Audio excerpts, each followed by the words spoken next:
छत्तीसगढ़ में जब कांग्रेस की सरकार आई तो कांग्रेस की सरकार ने एक काम किया कि आखिरी आदमी के लिए उसको लाभ पहुंचाने के लिए छोटी छोटी योजनाएं बनाई और इन योजनाओं पे बड़े बड़े अधिकारियों ने बड़े बड़े भ्रष्टाचार किए। और आपको ऐसी छोटी बड़ी योजनाओं पे बड़े बड़े भ्रष्टाचार पे इसके पहले भी मैंने कई तस्वीरें दिखाई हैं। अब आपको लगेगा उसी मुद्दे पे बार बार बात करता हूँ, क्या करूँ। मुद्दा बार बार हर अलग अलग ज़िले में मुझे नज़र आता है तो लगता है कि हर ज़िले की उस भ्रष्टाचार के मुद्दे को आपके सामने रखूं ताकि कल के दिन जब आपके सामने उस क्षेत्र के विधायक या उस क्षेत्र के कोई बड़े अधिकारी आएँ तो आप उनसे सवाल पूछ पाएँ। और जब आप उससे वो पूछें कि क्या आपने ज़मीन पे देखा है तो आप मेरे वीडियो को सबूत के तौर पर पेश करवाएं। तो आपको भ्रष्टाचार की एक नई तस्वीर दिखाता हूँ। नमस्कार, मैं विकास तिवारी हूँ और आप बस्तर टॉकीज़ देख रहे हैं। दरअसल बस्तर जो है आदिवासियों का क्षेत्र है। आदिवासियों के लिए हम बस्तर टॉकीज़ के तहत काम करते हैं और आदिवासियों के लाभ के लिए अगर कोई योजना बनाई गई है और उसका लाभ नहीं मिल पा रहा है तो इसका दोषारोपण हम अधिकारियों या सरकार जिस पे आप चाहें कर सकते हैं। ऐसी एक योजना मुख्यमंत्री ने बनाई थी, गौठान योजना। क्योंकि बस्तर का आदिवासी हो या छत्तीसगढ़ इलाके का या सरगुजा क्षेत्र का आदिवासी हो, खेती किसानी करता है और पशु पालता है। ऐसे में उनके लिए गौठान की व्यवस्था की गई जिससे कि जो फसल लगाए जाएं वो पशु वहां जाकर फसलों को बर्बाद ना करें। ऐसे में गौठान के लिए उन इलाकों में जहां राजस्व की ज़मीनें नहीं थी, वन विभाग की ज़मीनों को भी चिन्हांकित किया गया और मनरेगा के तहत गौठान बनाया गया। अभी मैं कोंडागांव ज़िले के हुए एक किबई बालेंगा गांव में हूं। ये पंचायत है और यहाँ पे लिखा हुआ एक बोर्ड है। इसके पहले भी हमने एक आवर्ती चराई योजना की तस्वीर आपको दिखाई थी, लेकिन उस दौरान वहाँ पर बोर्ड से सारे लिखा पढ़ी गायब हो गई थी। किस्मत अच्छी है कि यहाँ सारी चीज़ें विधिवत लिखी हुई हैं। क्या लिखी हुई हैं आप तस्वीरों में देख लें, मैं आपको पढ़ के सुनाता हूँ कि महात्मा गांधी राष्ट्रीय ग्रामीण रोजगार योजना के तहत यहाँ पे काम किया गया है। 2020-21 के दौरान आवर्ती चराई अंतर्गत गौठान निर्माण किया गया है।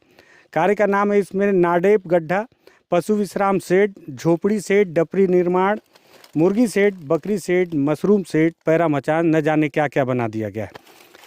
खर्चा यहाँ पे लिखा नहीं गया है और अभी इसको लेकर मैंने यहाँ इस इलाके के जो DFO साहब हैं कोंडागांव ज़िले के दक्षिण जांगड़े साहब, पूरा नाम तो मुझे नहीं पता, नंबर कहीं से मैंने व्यवस्था किया, उनसे पूछा तो उन्होंने बताया मनरेगा के तहत वन विभाग के द्वारा उनकी ज़मीन पर यह आवर्ती चराई योजना गौठान के तहत बनाई गई है। ये आप इसका स्वागत द्वार देख लें। स्वागत द्वार को देखते ही कहते हैं ना कि first impression is last impression. अगर आपकी पहली छवि काफ़ी अच्छी बने तो आगे की सारी छवि काफ़ी अच्छी बनती जाती है। लेकिन आप दरवाजे को देखें और इसको देखकर आपके मन में जो छवि बनेगी गौठान को लेकर सारी छवि अपने आप क्लियर हो जाएगी। गेट ही पूरी तरह से सड़ चुका है, इस पे लगा हुआ हरा रंग भी उतर चुका है और ये वो गौठान है। दरअसल जब वन भूमि पर जो गौठान जो आवर्ती चराई योजना के तहत बनाए जाने हैं उसमें बाउंड्री का निर्माण नहीं किया जाएगा, ऐसा मुझे सुकमा ज़िले के DFO ने बताया था। तो उन्होंने बताया था कि एक नाली का निर्माण किया जाता है जिससे कि जो पशु हैं जब वो अंदर रहें तो अंदर से बाहर ना जा सके। अब बस्तर का ऐसा कौन सा पशु होगा जो इतनी छोटी सी नाली को पार नहीं कर पाएगा। इस सबसे पहली हकीकत देखें कि किस तरह से यहाँ पे गौठान निर्माण किया गया है। अंदर जो तमाम शेड बनाने की जानकारी बाहर बोर्ड पर अंकित की गई है उस शेड को देख लें। यहाँ पे मशरूम के लिए झोपड़ी है, बकरी के लिए झोपड़ी है और तमाम चीज़ों के लिए झोपड़ी है। झोपड़ियों का हस्र देख लें, इसे बनाकर छोड़ दिया गया है। अब मुझे नहीं लगता कि यहाँ आज बनाने के बाद से कोई यहाँ पर पहुँचा है। दरअसल गौठान में इस चीज़ की भी व्यवस्था होनी चाहिए थी कि अगर पशु यहाँ पर रखे जाएं, मान लो किसी कारणवश, मान लो लोग सरकार की योजना से प्रभावित हो ही जाएं और अपने पशुओं को लाकर रखें तो उनके लिए पेयजल की व्यवस्था होनी चाहिए। एक जगह आवर्ती चराई योजना में मैंने देखा था, तब मुझे वहाँ पर हैंडपम्प नज़र आया था। सवाल तब भी मेरे मन में कौंधा था कि हैंडपम्प तो है लेकिन क्या गाय बैल खुद हैंडपम्प चलाकर पानी पी पाएंगे। यही सवाल मुझे लगता है कोंडागांव क्षेत्र के वन विभाग को भी, उनके भी मन में आया। इसलिए उन्हें लगा कि जब जानवर हैंडपम्प चला ही नहीं पाएंगे तो खोदने का क्या मतलब। तो यहाँ जिस इलाके में ये आवर्ती चराई योजना बनाई गई है यहाँ पर कोई हैंडपम्प मुझे दूर दूर तक नज़र नहीं आ रहा है। झोपड़ियों का जो लगातार जिक्र था वो सारी झोपड़ियाँ आपको दिखा देता हूँ। झोपड़ी जो है इस स्थिति में आ गई है जिसका कोई हस्र नहीं, जिसका कोई उपाय भी नहीं, जिसका कोई उपयोग ही नहीं। और यहाँ पे बकरी शेड भी है, यहाँ पे मशरूम भी उगाया जाता है। अभी जांगड़े साहब से मैंने जब फ़ोन पे बातचीत की अब मैंने उनसे पूछा कि इस गांव की इस आवर्ती चराई योजना की स्थिति क्या आपने देखी है, क्या यहाँ का निर्माण कार्य पूरा हो चुका है? तो उन्होंने बताया कि मुझे नहीं पता, मैंने तो आज तक देखा ही नहीं है। अब डीएफओ साहब से कौन पूछे कि आपने नहीं देखा है, तो कम से कम आपको लगातार, क्योंकि ये मुख्यमंत्री की महत्वाकांक्षी योजना थी, महत्वाकांक्षी योजना मुख्यमंत्री की, जो प्रदेश का सबसे बड़ा मुखिया है, उसकी महत्वाकांक्षी योजना, और उसको लेकर आपके मन में इतनी भी भय या डर नहीं कि आप अपने रेंजरों से ही पूछ लें कि भाई वहाँ की जो आवर्ती चराई योजना है, वहाँ जानवर आते हैं या नहीं, वहाँ सारी व्यवस्थाएं है या नहीं। हालांकि मैंने बोरवेल को लेकर सवाल ज़रूर खड़े कर दिया, लेकिन मुझे बहुत दूर में, अगर आप हमारे मित्र बादशाह भाई जाने जूम करके दिखाएं तो दूर में एक बोर है, तो मैं क्षमा चाहूँगा, एक बोर दिख तो रहा है बहुत दूर पर, उतनी दूर जाकर आपको बोर दिखाने से बेहतर है कि मैं अपने मोबाइल के जूम क्वालिटी का इस्तेमाल करते हुए यहीं से दिखा दूं। एक ढबरी का निर्माण किया गया है, ढबरी का मजाक दिखाता हूं। एक जो बड़ा सा मेड़ दिख रहा है, इसमें गर्मी के समय पानी इकट्ठा होगा, इसलिए ढबरी का निर्माण किया गया है। अभी अप्रैल का महीना चल रहा है और ढबरी आप देख लें। अच्छा, ढबरी के चारों तरफ जो होते हैं, ढबरी एक तालाब को ही कहा जाता है, छोटे तालाब को, ठीक है, तो तालाब बनाया गया है।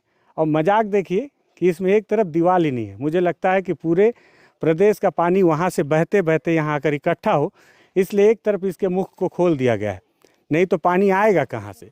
और नीचे जो चट्टान है उसे हटाया ही नहीं गया है, या हो सकता है कि खोदा गया तो यहाँ चट्टान आ गया तो ये लगा होगा छोड़ो यार, यहाँ खोद के क्या करना है, बड़े बड़े पत्थर हैं यहाँ पे। और मनरेगा से इसका काम किया गया है।